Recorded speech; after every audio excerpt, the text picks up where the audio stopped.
Hello, അപ്പോൾ ഇന്നത്തെ recipe ഒരു കാസർഗോഡൻ സ്റ്റൈലിലുള്ള കറിയാണ്. അപ്പോൾ നമുക്കിത് ഒരു കറി ഉണ്ടാക്കിയിട്ട് ഒരു 3-4 രീതിയിൽ വെറൈറ്റി ആയിട്ട് നമുക്ക് കഴിക്കാൻ പറ്റുന്ന രീതിയാണ് കേട്ടോ ഷെയർ ചെയ്യുന്നത്. അപ്പോൾ ഇതിന് വേണ്ടിയിട്ട് ഞാൻ കുറച്ച് വറ്റൽമുളക് എടുത്തിട്ടുണ്ട്. ഈ ഒരു സൈസിലുള്ള വറ്റൽമുളകാണ്. ഏകദേശം 25ഓളം വറ്റൽമുളക് എടുത്തിട്ടുണ്ട്. അധികം എരിവില്ലാത്ത മുളകാണിത്. കഴുകി എടുത്തിട്ട് ഒന്ന് ചെറുതായിട്ടൊന്ന് വെള്ളമൊക്കെ ഒന്ന് ആറി വരുന്ന രീതിയിൽ ഒന്ന് ഉണക്കിയെടുത്താൽ മതി. ഇനി നമുക്കിത് വറുത്തെടുക്കാം. ഇപ്പോൾ കയ്യിലെടുക്കുമ്പോൾ ഒരു പിടി നിറച്ച് എടുത്താൽ മതി. ഇങ്ങനെ കൈ അളവാണെങ്കിൽ ഒരു പിടി നിറച്ചെടുക്കാം കേട്ടോ. എന്നിട്ട് ഇത് ഒരു പാത്രത്തിലോട്ട് ആക്കിയിട്ട് ഒരു മീഡിയം ഫ്ലെയിമിൽ വെച്ചിട്ട് ഇതൊന്ന് വറുത്തെടുക്കുക. ഒരു ചെറിയ രീതിയിലൊന്ന് വറുത്തെടുത്താൽ മതി. നല്ലോണം കളറ് മാറി അങ്ങനെ ഡാർക്ക് ബ്രൗൺ ആവാനൊന്നും നിൽക്കണ്ട. ചെറുതായിട്ട് ലൈറ്റ് ബ്രൗൺ കളർ ആകുമ്പോൾ നമുക്കിത് മാറ്റാം. അപ്പോൾ ഇത് വറുത്തെടുത്തിട്ടുണ്ട്. അപ്പോൾ നല്ല പാകത്തിനായി വന്നിട്ടുണ്ട്. ഇത്രയും മതി. ഇനി നമുക്കിത് മാറ്റാം. ഇത് പെട്ടെന്ന് തന്നെ വേറൊരു പാത്രത്തിലോട്ട് മാറ്റാട്ടെ. ഇതിൽ തന്നെ വെച്ചുകൊണ്ടിരിക്കരുത്. അപ്പോൾ ഓവറായിട്ട് ഇത് റോസ്റ്റായി പോവും. ഇനി നമുക്ക് വേറൊരു പാത്രത്തിലോട്ട് മാറ്റിയിട്ട് ഈ ഒരു സെയിം പാനിൽ തന്നെ 1/2 കപ്പ് മല്ലിയും കൂടെ നമ്മൾ വറുത്തെടുക്കുന്നുണ്ട്. അപ്പോൾ ഇതും കഴുകി ഉണക്കിയെടുത്തിട്ടുള്ള മല്ലിയാണ്. 1/2 കപ്പാണ് കേട്ടോ ഈ ഒരളവിൽ. ഏകദേശം നമുക്ക് 1 കിലോ 1.5 കിലോ ചിക്കനൊക്കെ ഉണ്ടാക്കിയെടുക്കാനുള്ള അളവാണ്. 1 കിലോ മുതൽ 1.5 കിലോ ചിക്കൻ വരെ ഉണ്ടാക്കിയെടുക്കാം. അപ്പോൾ ഇതും ഒരു പാകത്തിന് ഒരു ലൈറ്റ് ബ്രൗൺ കളർ ആകുന്നവരെ ഒന്ന് വറുത്ത് ഇതും നമുക്ക് മാറ്റി വെക്കാം. അപ്പോൾ ഇത് പാകത്തിനായിട്ടുണ്ട്. ഇതും നമുക്ക് വേറൊരു പാത്രത്തിലോട്ട് മാറ്റി വെക്കാം പെട്ടെന്ന് ചൂടാറാൻ വേണ്ടിയിട്ട്. ഞാൻ ഈ ഒരു മുളക് കുറച്ച് നേരം ഒന്ന് കുതിർത്ത് വെച്ചിട്ടുണ്ടായിന്. അപ്പോൾ ഈ ഒരു കുതിർത്ത് വെച്ച വെള്ളം നമ്മൾ കളയണ്ട കേട്ടോ. ഇതും കൂടെ ചേർത്തിട്ടാണ് അരച്ചെടുക്കുന്നത്. ഇതിൻ്റെ കൂടെ തന്നെ മല്ലിയും കൂടെ ചേർത്ത് കൊടുക്കുന്നുണ്ട്. മുളക് പെട്ടെന്ന് അരഞ്ഞ് കിട്ടാൻ വേണ്ടിയിട്ടാണ് കുതിർത്ത് വെക്കുന്നത്. പിന്നെ ഒരു 3-4 വെളുത്തുള്ളി അല്ലിയും കൂടെ ചേർത്തിട്ട് നമുക്ക് പാകത്തിന് വേറെ വെള്ളവും കൂടെ ചേർത്ത് കൊടുക്കാം കേട്ടോ. പോരാന്നുണ്ടെങ്കിൽ ഒരു ഇച്ചിരി മഞ്ഞൾപ്പൊടിയാണ് ഇപ്പോൾ ചേർത്ത് കൊടുത്തിട്ടുള്ളത്. ഇനി ഇത് നന്നായിട്ട് അരച്ചെടുക്കാം. വെള്ളം പോരാന്നുണ്ടെങ്കിൽ ചേർത്ത് കൊടുത്തിട്ട് നല്ല മഷി പോലെ അരച്ചെടുത്താൽ മതി.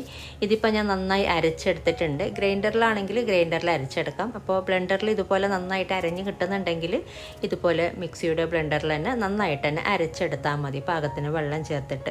ഇനി നമുക്കിത് കറി ഉണ്ടാക്കിയെടുക്കാം. അപ്പോൾ അതിന് വേണ്ടിയിട്ട് ഒരു പാത്രം ചൂടാകുമ്പോൾ കുറച്ച് എണ്ണ ചേർത്ത് കൊടുക്കാം. ഒരു 3-4 ടേബിൾ സ്പൂൺ 3 ടേബിൾ സ്പൂണൊക്കെ മതിയാകും. ഇത് ചൂടായി വരുമ്പോഴേക്കും 2 സവാള, ഏകദേശം ഒരു മീഡിയം സൈസിലുള്ള 2 സവാള ചേർത്തിട്ടൊന്ന് വഴറ്റി കൊടുക്കുക. ചെറിയ സവാളയാണെങ്കിൽ 3 എടുക്കുക കേട്ടോ. മീഡിയം സൈസിലുള്ളതാണെങ്കിൽ 2 മതി. ചെറുതായിട്ടൊന്ന് വഴറ്റിയെടുത്താൽ മതി. അങ്ങനെ നല്ലോണം വഴന്ന് അങ്ങനെ വരണമെന്നില്ല. ഒന്ന് ചെറുതായിട്ടൊന്ന് വാടി വരുമ്പോൾ നമുക്കിതിലോട്ട് തക്കാളി ചേർത്ത് കൊടുക്കാം. അതുപോലെ കറിവേപ്പിലയും കൂടെ ചേർത്ത് കൊടുക്കുന്നുണ്ട്. കറിവേപ്പില മസ്റ്റാണ് കേട്ടോ ഈ ഒരു കറിക്ക്. അപ്പോൾ ഒരു 2-3 തണ്ട് കറിവേപ്പിലയും കൂടെ ചേർത്ത് കൊടുത്തിട്ടുണ്ട്. പിന്നെ ഇതുപോലെ അല്ലാത്ത കാസർഗോഡ് കൂടുതലും ഈ ഒരു രീതിയിലാണ് കേട്ടോ ചെയ്യാറുള്ളത്. പിന്നെ മുളക് പൊടിയൊക്കെ ചേർത്തിട്ടും ചിക്കൻ കറി ഉണ്ടാക്കിയെടുക്കാറുണ്ട്. അതും നമുക്ക് എളുപ്പത്തിലെല്ലാം കൂടെ കുക്കറിലിട്ട് വേവിച്ചെടുക്കുന്ന ആ ഒരു രീതിയിലൊക്കെ ചെയ്തിട്ടുണ്ട്. അപ്പോൾ ഈ ഒരു രീതിയിൽ ചെയ്തെടുക്കുമ്പോൾ നമുക്ക് കുറേ രീതിയിൽ ഉണ്ടാക്കിയെടുക്കാം കേട്ടോ. കറക്റ്റ് ആ ഒരു ടേസ്റ്റ് കിട്ടണമെങ്കിൽ ഇതുപോലെ തന്നെ ചെയ്തെടുക്കണം. ഇതിപ്പോൾ ഇത്രയും മതി വാടി വന്നിട്ടുണ്ട്. ഇനി ഇതിലോട്ട് നമുക്ക് തക്കാളി ചേർത്ത് കൊടുക്കാം. അപ്പോൾ തക്കാളിയും 2 തക്കാളിയാണ് കേട്ടോ എടുത്തിട്ടുള്ളത്. മീഡിയം സൈസിലുള്ള 2 തക്കാളിയും കൂടെ ചെറുതായിട്ട് അരിഞ്ഞിട്ട് ചേർത്ത് കൊടുക്കുക. ഇനി ഈ ഒരു തക്കാളി ഒന്ന് ചെറുതായിട്ടൊന്ന് വെന്ത് ഉടയുന്ന പരുവത്തിൽ അതുവരെ നമുക്ക് ഇതുപോലെ ഒന്ന് വഴറ്റി കൊടുക്കാം. അപ്പോൾ ഇത്രയും മതി. ഇനി ഇതിലോട്ട് നമുക്ക് ചിക്കൻ ചേർത്ത് കൊടുക്കാം. ഏകദേശം 1.5 കിലോൻ്റെ അടുത്ത് ചിക്കൻ ചേർത്ത് കൊടുക്കുന്നുണ്ട്. കഴുകിയെടുത്ത് വെച്ചിട്ടുള്ള ചിക്കനാണ്. എന്നിട്ട് നമുക്കിതൊന്ന് മിക്സ് ചെയ്ത് കൊടുക്കാം. ഒരു ചെറിയ രീതിയിലൊന്ന് വഴറ്റി കൊടുക്കുക. ഏകദേശം 1 മിനിറ്റും വേണ്ട, ചെറുതായിട്ടൊന്ന് വഴറ്റി കൊടുത്താൽ മതി. എന്നിട്ട് ഇതിലോട്ട് നേരത്തെ അരച്ച് വെച്ച മുളക് കൂട്ട് ചേർത്ത് കൊടുക്കാം. അപ്പോൾ ഇത്രയും മതി. ഇനി ഇതിലോട്ട് മുളക് അരച്ചത് ചേർത്ത് കൊടുക്കാം. ഇനി പാകത്തിനുള്ള വെള്ളവും കൂടെ ഞാൻ ഈ ഒരു ബ്ലെൻഡറിലോട്ട് തന്നെ ആക്കിയിട്ട് വെള്ളം ചേർത്ത് കൊടുക്കുന്നുണ്ട്. ചിക്കൻ വേകാനുള്ള വെള്ളം ചേർത്ത് കൊടുക്കുക. പിന്നെ ഒരു ഇച്ചിരി ഇഞ്ചി വേണമെങ്കിൽ ചേർത്ത് കൊടുക്കാം കേട്ടോ. 1/2 ഇഞ്ച് സൈസിലുള്ള ഇഞ്ചി മതിയാകും. മുളക് കറി മാത്രമായിട്ട് കഴിക്കുമ്പോൾ ഇഞ്ചി അതുപോലെ മല്ലിയില അരിഞ്ഞതൊക്കെ ചേർത്ത് കൊടുക്കാറുണ്ട്. നമ്മൾ ചിക്കൻ വെന്ത് വരുമ്പോഴേക്കും ചേർത്ത് കൊടുത്താലും മതി. ഞങ്ങൾ തേങ്ങ വറുത്തരച്ച കറി ഉണ്ടാക്കിയെടുക്കാറുണ്ട്. അങ്ങനെ ചെയ്യുമ്പോൾ ഇഞ്ചി മല്ലിയില അരിഞ്ഞതൊന്നും പൊതുവേ ചേർത്ത് കൊടുക്കാറില്ല. നിങ്ങൾക്ക് വേണമെങ്കിൽ ചേർത്ത് കൊടുക്കാം. ഇനി ഇതിലോട്ട് ഉപ്പ് ചേർത്ത് കൊടുക്കുക പാകത്തിന്. എന്നിട്ട് ഇത് മൂടി വെച്ചിട്ട്, ഇപ്പോൾ ചിക്കൻ വേകാനുള്ള വെള്ളമൊക്കെ ഉണ്ട് ഇതിൽ. ഇനി മൂടി വെച്ചിട്ട് ഒരു മീഡിയം ഫ്ലെയിമിൽ വെച്ചിട്ട് വേവിച്ചെടുത്താൽ മതി. ഇടയ്ക്കൊന്ന് ഇളക്കി കൊടുക്കുക. അപ്പോൾ പെട്ടെന്ന് ഈ ഒരു ചിക്കനൊക്കെ ഇവിടെ കിട്ടുന്ന ചിക്കനൊക്കെ പെട്ടെന്ന് വേകാറുണ്ട്. അപ്പോൾ ചിക്കൻ്റെ വേവ് അനുസരിച്ച് വേവിച്ചെടുത്താൽ മതി. ഇതിപ്പോൾ നല്ല പാകത്തിന് വെന്തിട്ടുണ്ട്, ചിക്കനൊക്കെ വെന്ത് വന്നിട്ടുണ്ട്. അപ്പോൾ ഇതാണ് ഈ ഒരു രീതിയിൽ ചെയ്യാറുള്ള മുളക് കറി. ഇനി നമ്മൾ തേങ്ങ വറുത്തരച്ച് ചേർത്ത് കൊടുക്കാറുണ്ട്. അതിന് ഇത്രയൊന്നും മുളക് കറിയുടെ ആവശ്യമില്ല കേട്ടോ. കുറച്ച് മുളക് കറിയാണ് വേണ്ടത്, കുറച്ച് മുളക് കറിയും ചിക്കൻ പീസും. പിന്നെ ഈ ഒരു മുളക് കറി മാത്രമായിട്ട് കഴിക്കാൻ നല്ല ടേസ്റ്റാണ്. എല്ലാത്തിൻ്റെ കൂടെയും നല്ല കോമ്പിനേഷനാണ്. ഗീ റൈസ്, പുഴുക്കലരി ചോറ്, അതുപോലെ വെള്ളപ്പം, പിന്നെ ഇഡലി, ഞങ്ങൾ അപ്പം പോള എന്നൊക്കെ പറഞ്ഞ് ഉണ്ടാക്കിയെടുക്കാറുണ്ട്. അതിനൊക്കെ നല്ല കോമ്പിനേഷനാണ് ഈ ഒരു മുളക് കറി.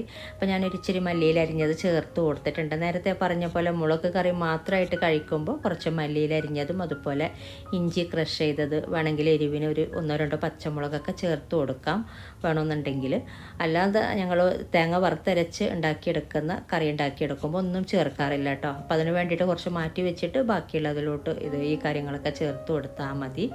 ഇതിപ്പോൾ നമുക്ക് മാറ്റി വെക്കാം കേട്ടോ. ഇതിലിപ്പോൾ വേറെ രീതിയിൽ ഇത് ചെയ്യുന്നത് എങ്ങനെയാണെന്ന് വെച്ചിട്ടുണ്ടെങ്കിൽ ഇതിലിപ്പോൾ ചിലപ്പോൾ ചിക്കനൊക്കെ ഇങ്ങനെ പെട്ടെന്ന് കഴിയും. നമ്മളിങ്ങനെ ചാറൊക്കെ ഉണ്ടാക്കും, തേങ്ങ വറുത്തരച്ചൊക്കെ ചേർക്കുമല്ലോ. അങ്ങനെയൊക്കെ ചെയ്യുമ്പോൾ ഈ മുളക് കറിയായിട്ടൊക്കെ കഴിക്കുമ്പോൾ ചിലപ്പോൾ മുളക് കറി മാത്രമായിട്ട് കുറച്ച് ബാലൻസ് ഉണ്ടാവും. അങ്ങനെ വരുമ്പോൾ മുട്ട ചേർത്തിട്ടും കഴിക്കാറുണ്ട്. മുട്ട പുഴുങ്ങിയത് ചേർത്ത് കൊടുത്തിട്ട് മുളക് കറിയിലോട്ട് ചേർത്ത് കൊടുത്തിട്ട് അപ്പോൾ നമുക്ക് ഒരു മുട്ടക്കറി രീതിയിലും എടുക്കാറുണ്ട് കേട്ടോ. ഇനിയിപ്പോൾ ഞാൻ കാണിക്കുന്നത് വേറൊരു രീതിയിൽ നമ്മൾ ഈ ഒരു മുളക് കറി കുറച്ച് പാത്രത്തിലോട്ട് ഞാൻ ആക്കി കൊടുത്തിട്ടുണ്ട്. ഇനി ഇതിലോട്ട് ഒരു വറവാണ് കേട്ടോ ഉണ്ടാക്കിയെടുക്കുന്നത്. ഇനി ഇതിലോട്ട് ചിരകിയ തേങ്ങയാണ് കേട്ടോ ചേർത്ത് കൊടുക്കുന്നത്. ഏകദേശം 1 കപ്പ് മുതൽ 1.5 കപ്പ് വരെ തേങ്ങ ചേർത്ത് കൊടുക്കാം.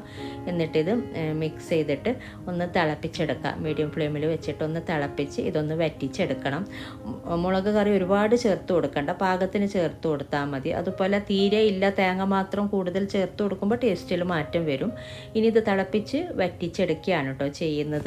അപ്പോൾ നമ്മൾ മുളക് കറി ഉണ്ടാക്കി ഫ്രിഡ്ജിൽ വെച്ചാൽ കുറച്ചെടുത്തിട്ട് ഇതുപോലെ നമുക്ക് വറവ് കറി ഉണ്ടാക്കാം. അതുപോലെ മുളക് കറിയായിട്ടും ഇടയ്ക്ക് നമുക്ക് അതുപോലെയും സെർവ് ചെയ്യാം. പിന്നെ വേറെ രീതിയിലും കാണിക്കുന്നുണ്ട്. പിന്നെ നേരത്തെ പറഞ്ഞ പോലെ ഇനിയിപ്പോൾ ചിക്കൻ പീസൊക്കെ കഴിഞ്ഞിട്ടുണ്ടെങ്കിൽ മുട്ട പുഴുങ്ങിയത് ചേർത്തിട്ട് ഒരു മുട്ടക്കറി പോലെയും സെർവ് ചെയ്യാറുണ്ട്. അങ്ങനെ പല രീതിയിലും ചെയ്യാറുണ്ട് കേട്ടോ. ഇതിപ്പോൾ ആയിട്ടുണ്ട്. ഇപ്പോൾ കണ്ടില്ലേ, ഈ ഒരു പരുവത്തിലാണ് വേണ്ടത്. നമ്മൾ കാസർഗോഡൻ പള്ളിക്കറി എന്ന് പറഞ്ഞിട്ടൊക്കെ ഉണ്ടാക്കിയെടുക്കാറുണ്ട്. അപ്പോൾ കാണുമ്പോൾ ഏകദേശം ആ ഒരു രീതിയിലൊക്കെ ഉണ്ടാവും. ഒരു പള്ളിക്കറി പത്തിരിയുടെ കൂടെ ഒക്കെ കിട്ടുന്ന രീതിയിൽ. പക്ഷേ ടേസ്റ്റിൽ വ്യത്യാസമുണ്ട് കേട്ടോ. ആ ഒരു കറി വേറെ തന്നെയാണ്. അത് ഞാൻ മുമ്പ് ഉണ്ടാക്കിയിട്ടുണ്ടായിന്. നമ്മൾ കുറച്ചും കൂടെ കാര്യങ്ങളൊക്കെ ചെയ്തിട്ടാണ് ആ ഒരു പള്ളിക്കറി ഉണ്ടാക്കിയെടുക്കുന്നത്. ഇതും ഏകദേശം നമുക്ക് നല്ല ടേസ്റ്റോട് കൂടിയിട്ട് കഴിക്കാൻ പറ്റിയൊരു കറി തന്നെയാണ്. പത്തിരി, ചപ്പാത്തി, ഞങ്ങൾ ഉണ്ടാക്കിയെടുക്കാറുള്ള കൽത്തപ്പം, കടുമ്പ്, അതിൻ്റെ കൂടെയൊക്കെ നല്ല ബെസ്റ്റ് കോമ്പിനേഷനാണ് ഈ ഒരു വറവ് കറി. ഇതുപോലെയും ഉണ്ടാക്കിയെടുക്കാം കേട്ടോ. അപ്പോൾ ഈ ഒരു രീതിയിൽ നിങ്ങൾ ഇതുപോലെയും ചെയ്ത് നോക്കാം കേട്ടോ, ചെയ്തിട്ടില്ല എന്നുണ്ടെങ്കിൽ. അപ്പോൾ ഇനി നമുക്കിതിലോട്ടുള്ള ഒരു മെയിൻ കറിയിലോട്ട് പോകാം. അപ്പോൾ ഇതിന് വേണ്ടിയിട്ട് 3 മുറി തേങ്ങ എടുത്തിട്ടുണ്ട്. ഒരു തേങ്ങയും വേറൊരു തേങ്ങയുടെ പകുതിയും മീഡിയം സൈസിലുള്ള 3 മുറി തേങ്ങയാണ് കേട്ടോ എടുത്തിട്ടുള്ളത്. എന്നിട്ട് ഒരു പാത്രത്തിലിട്ട് ഒരു മീഡിയം ഫ്ലെയിമിൽ വെച്ചിട്ട് ഇതുപോലെ ഒന്ന് വറുത്തെടുക്കുക. ചെറുതായിട്ടൊരു ലൈറ്റ് ബ്രൗൺ കളർ ആകുന്ന വരെ വറുത്തെടുത്താൽ മതി. അപ്പോൾ ഇത് വറുത്തെടുത്തിട്ടുണ്ട്, ഒരു ലൈറ്റ് ബ്രൗൺ കളറായി കിട്ടിയിട്ടുണ്ട്. ഇനി നമുക്കിത് ഫ്ലെയിം ഓഫ് ചെയ്തിട്ട് ഇത് ചൂടാറി കഴിയുമ്പോൾ ബ്ലെൻഡറിലിട്ടിട്ട് പാകത്തിന് വെള്ളവും കൂടെ ചേർത്തിട്ട് നന്നായിട്ട് അരച്ചെടുക്കുക. ചൂടാറിയിട്ട് വേണം അരച്ചെടുക്കാനായിട്ട്. ഒന്നിച്ച് പറ്റുന്നില്ല എന്നുണ്ടെങ്കിൽ 2 ബാച്ചായിട്ട് അരച്ചെടുക്കാം. ഞാനിപ്പോൾ ഒന്നിച്ച് തന്നെ ഇട്ട് കൊടുക്കുന്നുണ്ട്. പാകത്തിന് വെള്ളവും കൂടെ ചേർത്തിട്ട് നല്ല മഷി പോലെ അരച്ചെടുക്കണം. ഇത് അരഞ്ഞ് വരുമ്പോഴേക്കും ഇതിലോട്ട് ഒരു ചെറിയ കഷ്ണം സവാള ചേർത്ത് കൊടുക്കുന്നുണ്ട്. 1 ടേബിൾ സ്പൂണൊക്കെ മതിയാകും, ഒരുപാടൊന്നും വേണ്ട. അപ്പോൾ ആദ്യം തന്നെ സവാള ചേർക്കുന്നില്ല. ആദ്യം ഇതൊന്ന് നന്നായിട്ടൊന്ന് നമുക്ക് അരച്ചെടുത്തിട്ട് പിന്നീട് നമുക്ക് സവാള ചേർത്ത് കൊടുക്കാം. ഇതിപ്പോൾ ഞാൻ നന്നായി അരച്ചെടുത്തിട്ടുണ്ട്. ഇനി ഇതിലോട്ട് ഒരു ചെറിയ കഷ്ണം 1 ടേബിൾ സ്പൂണൊക്കെ മതിയാകും അരിഞ്ഞെടുത്ത സവാള ഇതും കൂടെ ചേർത്തിട്ട് ഒന്നും കൂടെ നന്നായിട്ട് അരച്ചെടുക്കാം. ഇപ്പോൾ ഞാൻ നന്നായി അരച്ചെടുത്തിട്ടുണ്ട്. ഇനി നമ്മൾ ചെയ്യുന്നത് നമ്മൾ നേരത്തെ ഉണ്ടാക്കിയ മുളക് കറി. ആ മുളക് കറിയിൽ നിന്ന് നമുക്ക് മുളക് കറിയായിട്ട് മാത്രം കഴിക്കാൻ വേണ്ടിയിട്ട് ഞാൻ കുറച്ച് മുളക് കറി മാറ്റി വെക്കുന്നുണ്ട്. എന്തായാലും നമ്മൾ അരച്ച 1.5 തേങ്ങ ഉണ്ടല്ലോ, 3 മുറി തേങ്ങ, ആ തേങ്ങയ്ക്ക് ഇത്രയൊന്നും മുളക് കറി ആവശ്യമില്ല കേട്ടോ. ഒരിച്ചിരി മുളക് കറി മാത്രമാണ് നമ്മൾ അതിലോട്ട് ആഡ് ചെയ്ത് കൊടുക്കുന്നത്. എൻ്റെ വീട്ടിലൊക്കെ ചെയ്യാറുള്ള കറിയാണ്. മുളക് കൂടിപ്പോയാൽ ആ ഒരു കറിക്ക് ടേസ്റ്റ് ഉണ്ടാവില്ല. തേങ്ങ അരച്ച് ചേർത്ത് ഉണ്ടാക്കുമ്പോൾ ഞങ്ങളതിനെ ചാറ് എന്ന് പറയും. അപ്പോൾ ആ ഒരു രീതിയിൽ ചെയ്തെടുക്കുമ്പോൾ ഇതുപോലെ മുളക് കറി കൂടുതൽ മാറ്റി വെക്കാം കേട്ടോ. കുറച്ച് മാത്രം മതി. നമ്മൾ ചിക്കൻ പീസ് തന്നെ കൂടുതൽ എടുക്കുമ്പോൾ അതിൽ തന്നെ പരണ്ടിരിക്കുന്ന മുളക് തന്നെ മതിയാകും. നല്ല തിക്കായിട്ടുള്ള കറിയാണെങ്കിൽ, ഇതിപ്പോൾ അത്ര തിക്കായിട്ടുള്ള കറിയല്ല, ഞാൻ കുറച്ച് കൂടുതൽ മാറ്റി വെച്ചിട്ട് ഇനി ഇതിലോട്ട് നമുക്ക് അരച്ച അരപ്പ് ചേർത്ത് കൊടുക്കാം. ഇനി ഒരു ബ്ലെൻഡറിലോട്ട് തന്നെ ആക്കിയിട്ട് പാകത്തിന് വെള്ളവും കൂടെ ചേർത്തിട്ട് നന്നായിട്ടൊന്ന് മിക്സ് ചെയ്തെടുക്കാം. അപ്പോൾ ഈ ഒരു കറി ഇങ്ങനെ ഉണ്ടാക്കുമ്പോഴാണ് കേട്ടോ കൂടുതൽ ടേസ്റ്റ്. നിങ്ങൾ ഈ ഒരു ചാറ് ഇതുപോലെ ഉണ്ടാക്കിയിട്ടില്ല എന്നുണ്ടെങ്കിൽ, കാസർഗോഡുള്ളവരാണെങ്കിലും കൂടുതലും ഈ ഒരു രീതിയിലല്ല ചെയ്യാറുള്ളത്. ഈ ഒരു രീതി നിങ്ങൾ ചെയ്ത് നോക്കാട്ടോ. പത്തിരിയുടെ കൂടെ ഒക്കെ ഒന്നും പറയണ്ട, അത്രയും ടേസ്റ്റാണ് ഇങ്ങനെ ചെയ്തെടുക്കുമ്പോൾ. ചെയ്തിട്ടില്ല എന്നുണ്ടെങ്കിൽ ഇങ്ങനെ ഉണ്ടാക്കുമ്പോൾ ഇതിലോട്ട് ഇഞ്ചിയും അതുപോലെ മല്ലിയില അരിഞ്ഞതൊന്നും ചേർക്കാറില്ല മുളക് കറിയിലോട്ട്. മുളക് കറി മാത്രമായിട്ട് കഴിക്കുമ്പോൾ അതിലോട്ട് മാത്രമാണ് കേട്ടോ അങ്ങനെ ചേർത്ത് കൊടുക്കാറുള്ളത്. ഇനി ഇത് നമുക്ക് തിളപ്പിച്ചെടുക്കാം. പാകത്തിന് ഉപ്പ് ചേർത്ത് കൊടുക്കാം. അതുപോലെ ഈ ഒരു കറി ഉണ്ടാക്കിയെടുക്കുമ്പോൾ കറിവേപ്പില മസ്റ്റാണ് കേട്ടോ. ഒരു 2-3 തണ്ടൊക്കെ കറിവേപ്പിലയും കൂടെ ചേർത്ത് കൊടുക്കാം. കറിവേപ്പില എന്തായാലും ചേർത്ത് കൊടുക്കണം. അതാണ് ഇതിൻ്റെ വേറൊരു സീക്രറ്റ് എന്ന് പറയുന്നത് കേട്ടോ. കറിവേപ്പില ചേർത്തില്ല എന്നുണ്ടെങ്കിൽ ടേസ്റ്റ് തന്നെ മൊത്തത്തിൽ മാറിപ്പോവും. എല്ലാ കറിക്കും നമ്മൾ ചേർത്ത് കൊടുക്കുന്ന പോലെയല്ല ഈ ഒരു കറിക്ക് കറിവേപ്പില എന്തായാലും ചേർത്ത് കൊടുക്കാം. ഒരു 2-3 തണ്ട് ചേർത്ത് കൊടുക്കുന്നുണ്ട്. അതുപോലെ പാകത്തിനുള്ള ഉപ്പും കൂടെ ഉപ്പ് നോക്കിയിട്ട് ചേർത്ത് കൊടുക്കാം. മുളക് കറിയിൽ ഓൾറെഡി ഉപ്പുണ്ട്, അത് നോക്കിയിട്ട് വേണം ചേർത്ത് കൊടുക്കാനായിട്ട്. എന്നിട്ട് ഇത് തിളപ്പിച്ചെടുക്കാം. തിളച്ച് വരുമ്പോൾ നമുക്കിത് ഫ്ലെയിം ഓഫ് ചെയ്താൽ മതി. അപ്പോൾ ഇതുപോലെ ഞങ്ങൾ ചിക്കൻ മുളക് കറി ഉണ്ടാക്കിയിട്ട് ഇതുപോലെ ഒരു ദിവസം മുളക് കറിയായിട്ടും ഒരു ദിവസം ഇതുപോലെ ചാറ്, ഒരു ദിവസം വറവ് കറി. ഇനിയിപ്പോൾ ഒന്നും ചിക്കൻ പീസൊക്കെ കഴിഞ്ഞിട്ട് വെറും ഇതിൽ ചാറ് മാത്രം ഉണ്ടാകുമ്പോൾ മുട്ട പുഴുങ്ങിയത് ചേർത്തിട്ട് മുളക് കറിയും അതുപോലെ ഇതുപോലെ ചാറും എന്ന രീതിയിലൊക്കെ ഉണ്ടാക്കിയെടുക്കാറുണ്ട്, മുട്ടക്കറി എന്ന രീതിയിലും. അപ്പോൾ ഇങ്ങനെ ഇതിപ്പോൾ തിളച്ചിട്ടുണ്ട് കേട്ടോ. നമുക്ക് ഫ്ലെയിം ഓഫ് ചെയ്യാം. അപ്പോൾ ഈ ഒരു രീതിയിൽ നിങ്ങൾ ട്രൈ ചെയ്തിട്ടില്ല എന്നുണ്ടെങ്കിൽ ട്രൈ ചെയ്ത് നോക്കാം. അപ്പോൾ ഇതുപോലെ നല്ല റെസിപ്പിയുമായിട്ട് ഇനി മറ്റൊരു വീഡിയോയിൽ കാണാം. Thank you.